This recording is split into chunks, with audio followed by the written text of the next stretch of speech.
I els que emprenem, curiosament, el que sí que hem entès, o sí que acceptem, és que primer hem de crear idees per després produir coses.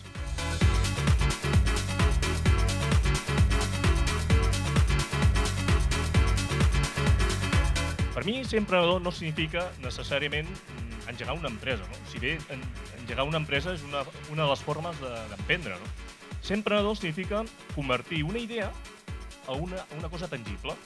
Un projecte que està en un paper, doncs convertir-ho en una cosa tocable, tangible. No?